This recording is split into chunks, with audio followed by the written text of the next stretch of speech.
President of the United States.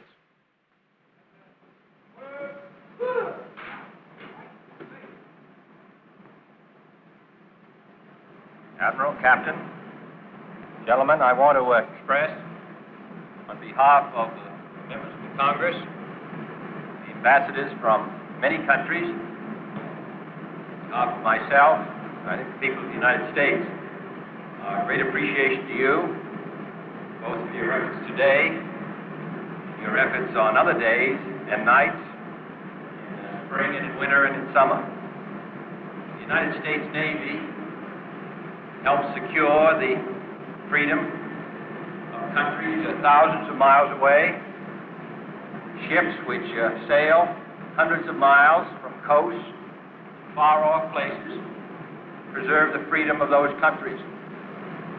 And therefore, as a former member of the United States Navy, and now as President, I want to express to you our heartfelt appreciation. I hope you realize the contribution that you're making, not only to the preservation of the peace, but the preservation of the freedom of this country and the over 50 countries which are allied with us, and others which, while not allied, benefit from our strength.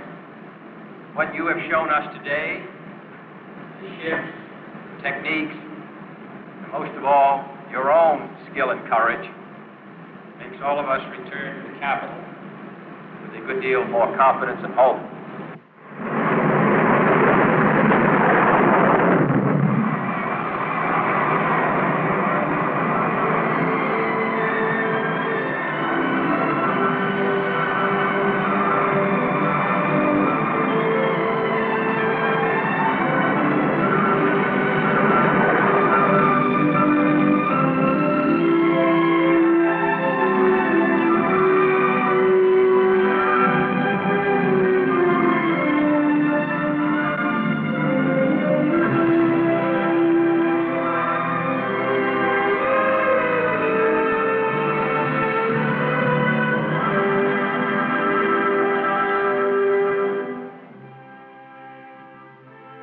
Navy lieutenant arrives at Oceana, Virginia to visit the Atlantic Fleet.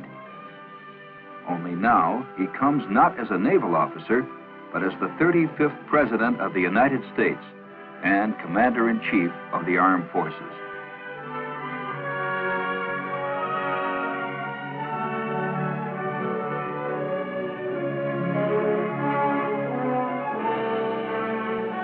The President's party first visits headquarters of the Supreme Allied Commander, Atlantic, Admiral Robert L. Dennison.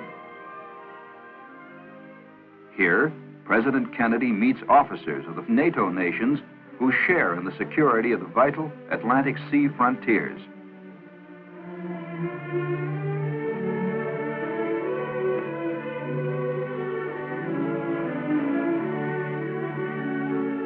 On this, his first official visit to the fleet, President Kennedy is accompanied by the Vice President, Lyndon Johnson.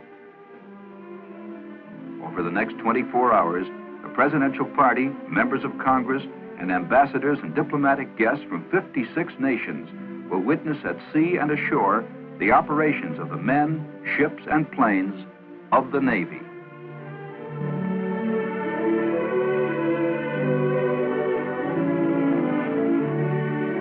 Nerve center of the Atlantic NATO Command is Operations Control Center. Here, in the event of war, would come the orders sending into action the seagoing forces of 14 nations as one Navy. One such ship would be the Thomas A. Edison, newest of the Polaris submarines. In Norfolk, the Edison waits the President's arrival.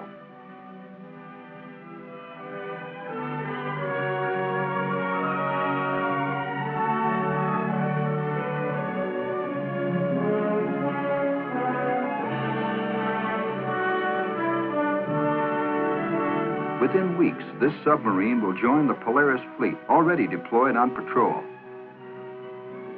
Armed with 16 Polaris missiles, she will add substantially to the free world's ability to deter war and prevent aggression.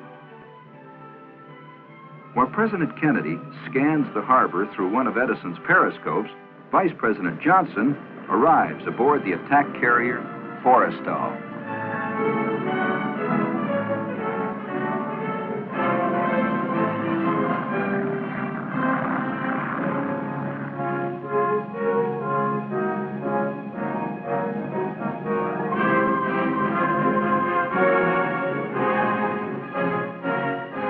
The cruiser Northampton, a flagship of the Atlantic Fleet, mans the rail for the Commander-in-Chief.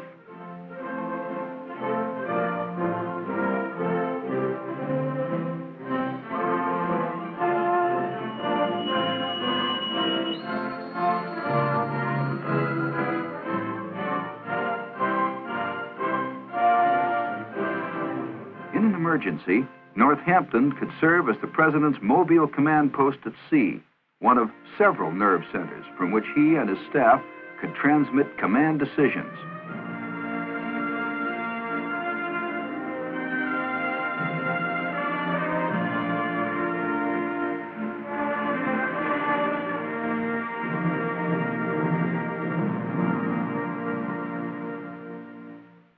Third thing I would like to A briefing in the ready room. It's good today.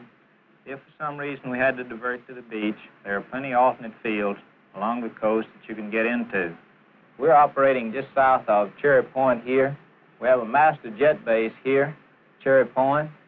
Hunter Air Force Base here at Savannah has runways that can take the Vigilante. Are there any questions from anyone?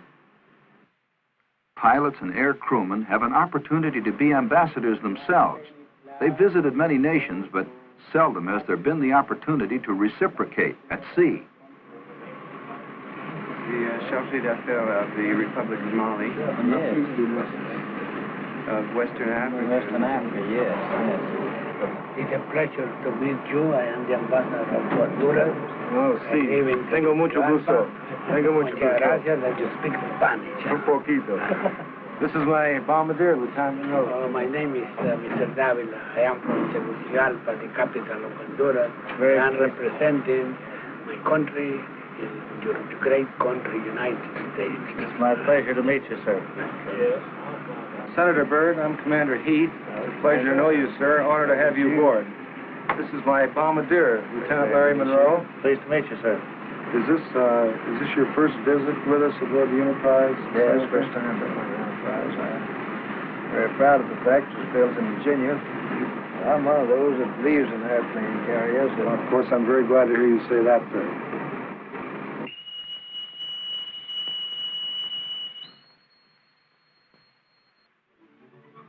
Breakfast, a good chance to meet constituents.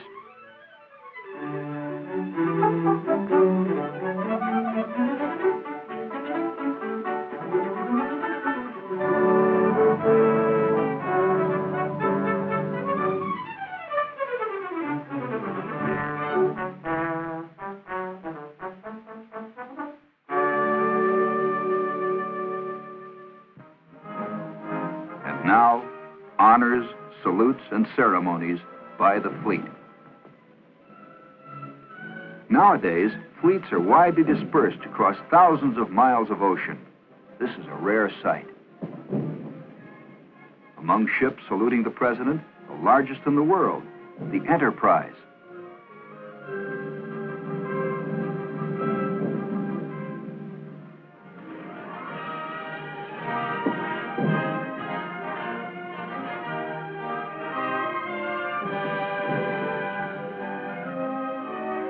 Small, sleek destroyers.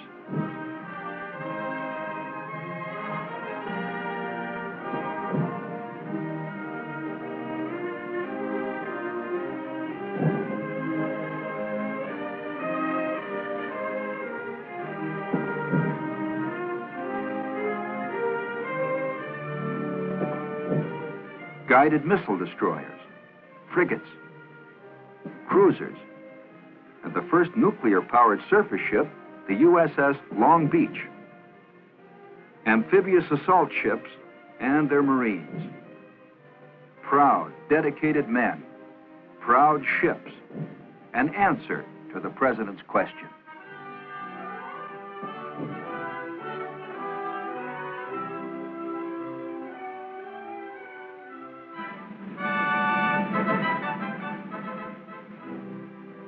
piped aboard the Big E.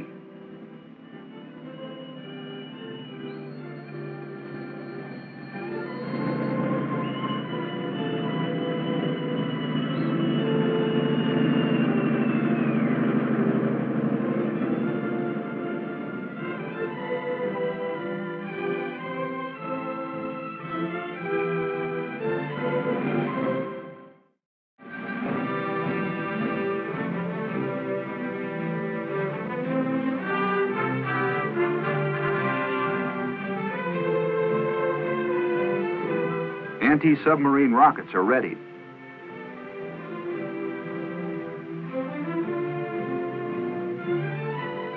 An S-2F tracker is launched.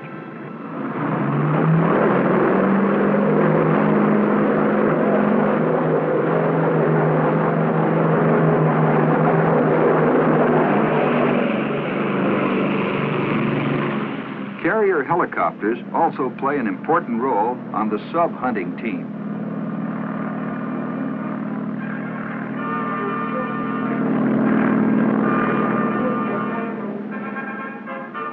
Submarines, such as the nuclear-powered Thresher, seek out their own kind in the depths of the sea.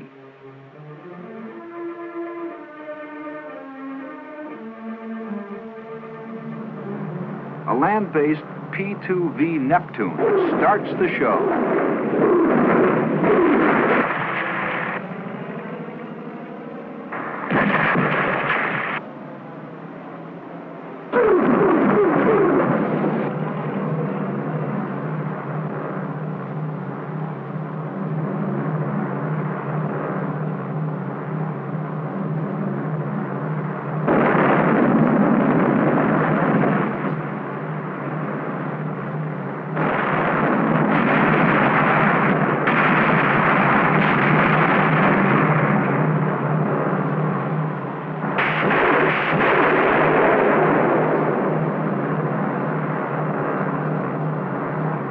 Teamwork, skill, and courage are essential ingredients in this, the most exacting of naval arts. For anti-submarine warfare today is advancing rapidly on all fronts with improved tactics and new equipment to find and destroy the elusive submarine.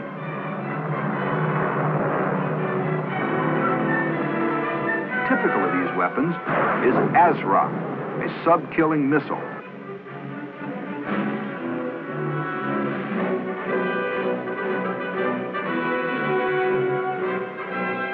Submarine's traditional enemy is the destroyer.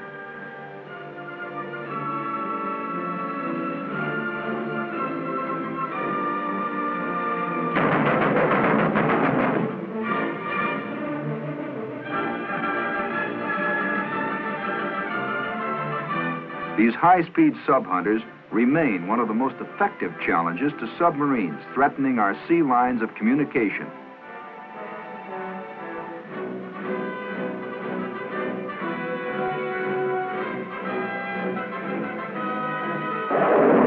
Carrier surface-to-air missiles are fired at a drone.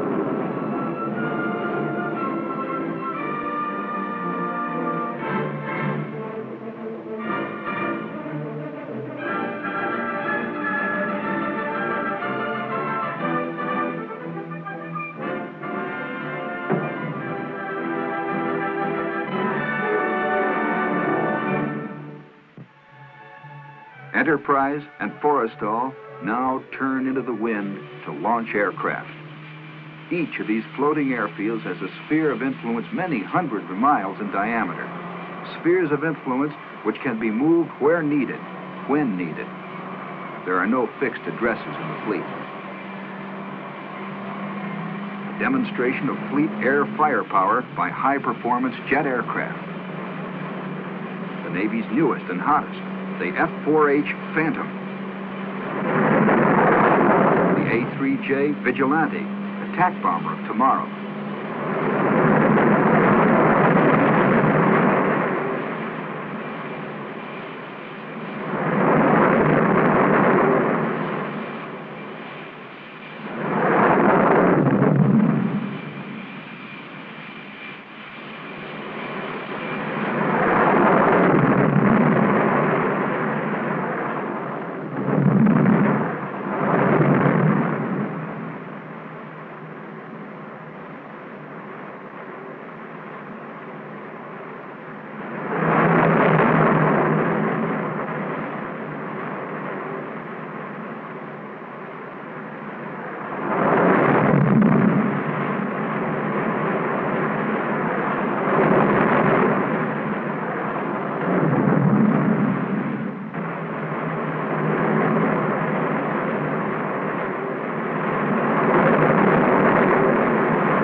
Within minutes, the 4-acre flight deck is empty.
New weapons, new techniques, new demands.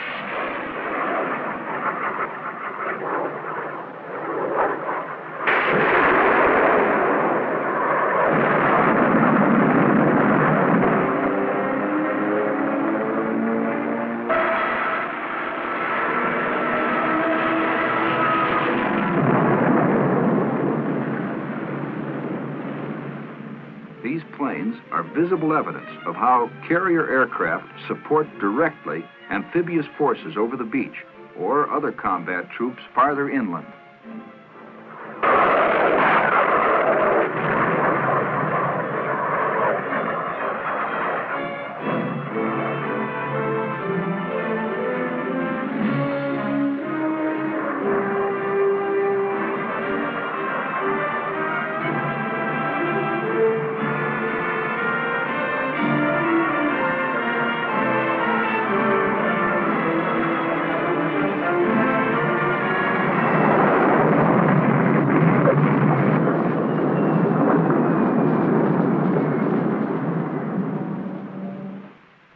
What you have shown us today, the ships, the techniques, and most of all, your own skill and courage, makes all of us return to the capital with a good deal more confidence and hope. I'm very grateful to you. I want to express my personal thanks to all of you.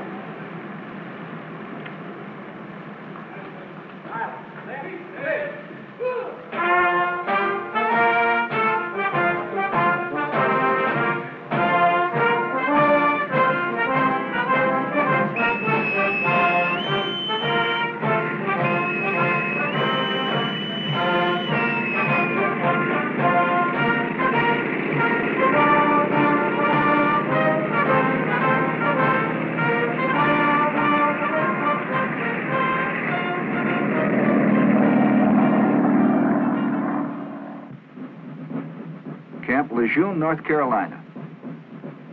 Here, hard-hitting, battle-ready units armed with the latest weapons are prepared to go into combat at any level of the wide spectrum of nuclear or limited warfare.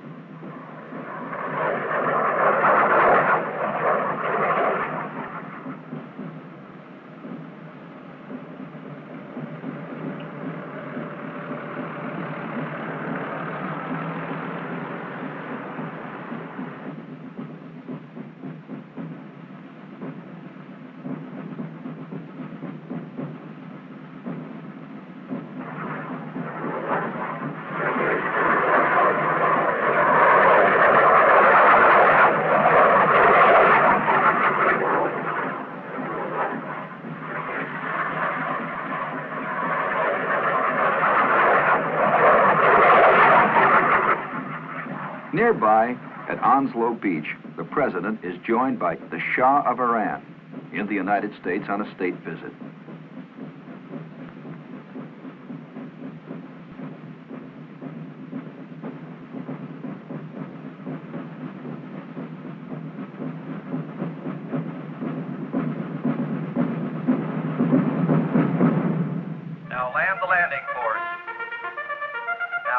landing force.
Carrier aircraft are essential for close air support of amphibious landings.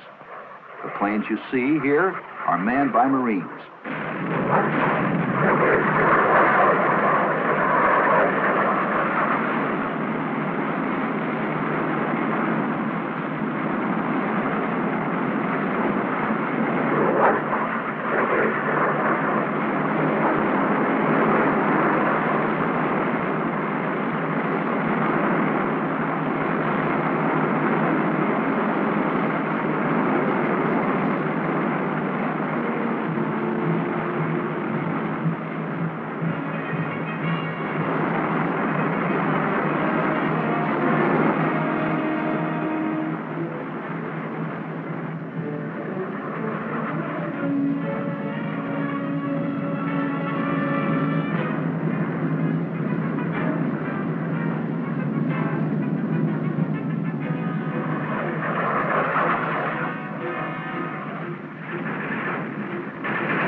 The President now leaves for Bogue Field, where he and his guests will inspect a new Marine Corps development, the Short Airfield, for tactical support. Equipment similar to carrier catapults and arresting gear is used to handle Marine aircraft engaged in support of the ground forces.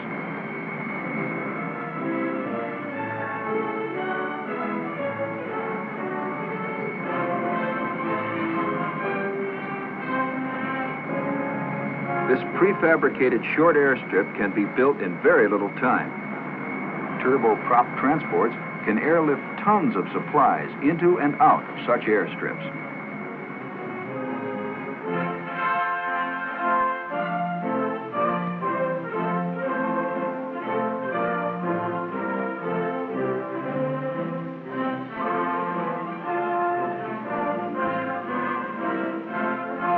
Thus, after participating in 24 hours of continuous fleet operations, President Kennedy leaves for Washington and the affairs of state.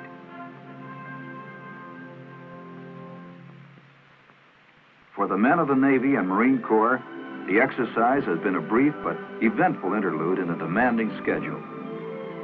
As they return to their jobs, as they shoulder individually the heavy, often lonely responsibility of preserving the peace, they do so assured of the support and confidence of their president and the 180 million people he represents. For it was John F. Kennedy who said on completing his review of the Navy Marine Corps team, "As we leave the fleet today, we are prouder than ever that we are citizens of the United States and supporters of these men who serve us so well."